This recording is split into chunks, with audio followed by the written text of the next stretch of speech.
BRS కు shock ఇచ్చి కాంగ్రెస్ లో చేరిన మాజీ స్పీకర్ పోచారం శ్రీనివాసరెడ్డికి కీలక పదవి దక్కనున్నట్లు తెలుస్తోంది. ఆయన వయసు, అనుభవరీత్యా ప్రభుత్వ సలహాదారుగా నియమించనున్నట్లు సమాచారం. అలాగే ఆయన తనయుడు భాస్కర్ రెడ్డికి బాన్సువాడ నియోజకవర్గ ఇన్ఛార్జ్ బాధ్యతలు అప్పగించనుంది. కాంగ్రెస్ పార్టీలో చేరగానే పోచారం శ్రీనివాసరెడ్డికి మంత్రి పదవి ఖాయమని భావించారు. అయితే ఆయనను ప్రభుత్వ సలహాదారుగా నియమిస్తారని తెలుస్తోంది.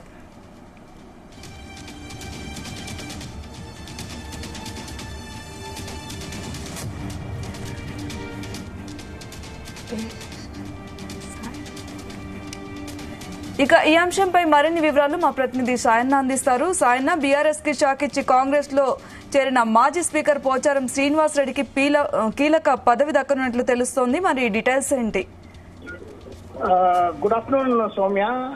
ఏదైతే రేవంత్ సర్కార్ పోచారం శ్రీనివాసరెడ్డికి కీలకమైన పదవి అప్పగించే పనిలో నిమగ్నమైనట్లుగా మనకు సమాచారం అందింది. సో ప్రధానంగా ఆయనకు ముందుగా మంత్రి పదవి అనుకున్నారు. కానీ మంత్రి పదవి నుంచి ఆయన అనుభవ రీత్యా, ఆయన వయసు, తర్వాత ఆయన అనుభవ రీత్యా అనేక కీలక పదవులలో ఆయన కీలక మంత్రి పదవులలో కొనసాగిన క్రమంలో, అదేవిధంగా స్పీకర్ పదవిలో కొనసాగిన క్రమంలో ఆయన అనుభవాన్ని ప్రభుత్వానికి, ఆయన సలహాలు, సూచనలు ఖచ్చితంగా అవసరమని భావించి రేవంత్ రెడ్డి ప్రత్యేక సూచన చేసి ఆయనకు ప్రభుత్వ సలహాదారుగా ఏదైతే పదవిని కట్టబెట్టే ఆలోచనలో ఉన్నట్టు దాదాపు ఇది ఖరారైనట్లు కూడా మనకు తెలుస్తుంది. అయితే ఢిల్లీ పెద్దలకు కూడా సమాచారం అందించి వారి అనుమతి ప్రకారంగానే రేవంత్ రెడ్డి ఈ నిర్ణయం తీసుకున్నట్లుగా మనకు తెలుస్తుంది. అయితే ఆయన కుమారుడు ఏదైతే భాస్కర్ రెడ్డి డిసిసిబి మాజీ చైర్మన్ గా ఉన్న ఉమ్మడి నిజామాబాద్ జిల్లా డిసిసిబి మాజీ చైర్మన్ అయిన ఏదైతే పోచారం భాస్కర్ రెడ్డికి కూడా నియోజకవర్గ బాధ్యతలు అప్పగించి భవిష్యత్తులో అదే నియోజకవర్గం నుంచి ఆయనకు ఎమ్మెల్యే టికెట్ కూడా ఇచ్చే అవకాశాలుగా ఉన్నట్లుగా మనకు తెలుస్తుంది. అయితే ప్రధానంగా ఈయన పదవిని ఏదైతే రాజీనామా చేయించి మళ్ళీ ఉప ఎన్నిక వస్తే మాత్రం ఖచ్చితంగా ఎమ్మెల్యే టికెట్ భాస్కర్ రెడ్డికి ఇచ్చే విధంగా ఒప్పందాలు జరిగినట్లుగా మనకు తెలుస్తోంది.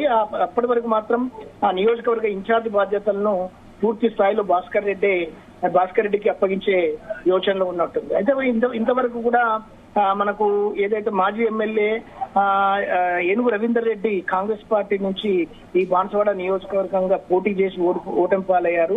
ఆయన ఇప్పటి వరకు నియోజకవర్గం ఇన్ఛార్జ్ గా ఉండే ఈ పోచారం రాకతోటి, కాంగ్రెస్ లో చేరికతోటి ఈ పరిణామాలు, ఈ సమీకరణాలు పూర్తిగా మారడంతోటి ఒక్కసారి ఆయన అలకపాన్ ఎక్కినట్టుగా మనకు తెలుస్తుంది.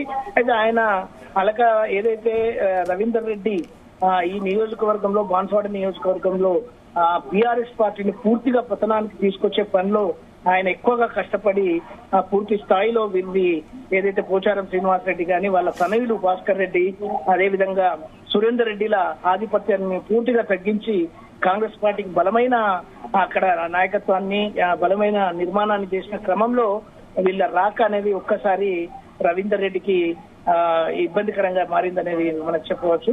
అయితే వ్యవసాయ శాఖలో ఈయన ఏదైతే పూర్తిగా అనుభవం, పోచారం శ్రీనివాసరెడ్డికి వ్యవసాయ శాఖ మీద పూర్తిగా పట్టు ఉండడము, అదేవిధంగా ఆయనకు పూర్తిగా అనుభవం, అనేక సార్లు ఎమ్మెల్యేగా పనిచేసి గ్రామీణ స్థాయి నుంచి నాయకత్వంగా ఆయనకు పూర్తిగా పట్టుండడం వల్ల ఆయన అనుభవాలు బాగా పనికొస్తాయని చెప్పేసి రేవంత్ రెడ్డి భావించినట్టు తెలుస్తుంది సౌమ్య. అయితే ఆయనకి అందరూ అనుకున్నట్లు మంత్రి పదవి కాకుండా ప్రభుత్వ సలహాదారుగా నియమిస్తారని తెలుస్తుంది. డీటెయిల్స్ ఏంటి దీని గురించి? ఎస్, ప్రభుత్వ సలహాదారుడుగానే ఆయనకు ఏదైతే సెక్రటరియట్ లో ఒక ప్రత్యేక క్యాబిన్ కూడా ఏర్పాటు చేసే ఆలోచనలో ఏదైతే రేవంత్ నిర్ణయం తీసుకున్నట్లుగా మనకు తెలుస్తుంది. అయితే మొన్న సోమవారం మాత్రం రేపు పోచారం శ్రీనివాసరెడ్డిని వెంటేసుకొని ఆయన రేవంత్ రెడ్డి ఢిల్లీకి వెళ్లే అవకాశాలు కూడా ఉన్నట్లుగా తెలుస్తుంది. అక్కడ సోనియాను, రాహుల్ గాంధీలను నేరుగా పోచారం శ్రీనివాసరెడ్డి కల్పించి భాస్కర్ రెడ్డికి కూడా ఏదైనా కార్పొరేషన్ పదవి ఇప్పించి ఆయన ఏదైతే అక్కడ నియోజకవర్గ ఇన్ఛార్జ్ బాధ్యతలు ఇచ్చే ఆఫర్ ను కూడా రేవంత్ రెడ్డి ఇచ్చినట్లుగా మనకు అలా అనుయాయుల ద్వారా మనకు తెలుస్తుంది. మొత్తానికైతే ఈ కార్పొరేషన్ పదవిని మాత్రం పోచారం శ్రీనివాసరెడ్డి ఆయన కొడుకు కోసం కార్పొరేషన్ పదవిని కొద్దిగా వ్యతిరేకించినట్లుగా మనకు తెలుస్తుంది, తిరస్కరించినట్లుగానే మనకు తెలుస్తుంది. అయితే కొడుకుకు భవిష్యత్తులో ఎమ్మెల్యే టికెట్ ను మాత్రం కన్ఫర్మ్ చేయించుకొని పూర్తిగా వాటిని ఒప్పించుకొని వచ్చే విధంగా ఆయన, ఎందుకంటే ఈ రాజకీయంగా భవిష్యత్తు కోసం వారి కోసం వాళ్ళ భవిష్యత్తు కోసం ఈయన గట్టిగానే సోనియా గాంధీ దగ్గర, రాహుల్ గాంధీ దగ్గర కూడా ఈ పాయింట్ ని తీసుకొచ్చి రేపు ఎమ్మెల్యే టికెట్ ఖచ్చితంగా నా కొడుకే ఇవ్వాలి, నేను మాత్రం ప్రభుత్వానికి అండగా ఉండి ఈ సలహాదారుడుగానే కొనసాగి నేను పూర్తి స్థాయిలో సేవలు అందిస్తా అని చెప్పేసి కూడా రేపు ఢిల్లీకి వెళ్లి ఏదైతే రేవంత్ రెడ్డి ఆధ్వర్యంలో ఆయన అక్కడ విన్నవించే అవకాశాలు ఉన్నట్టుగా మనకు తెలుస్తుంది.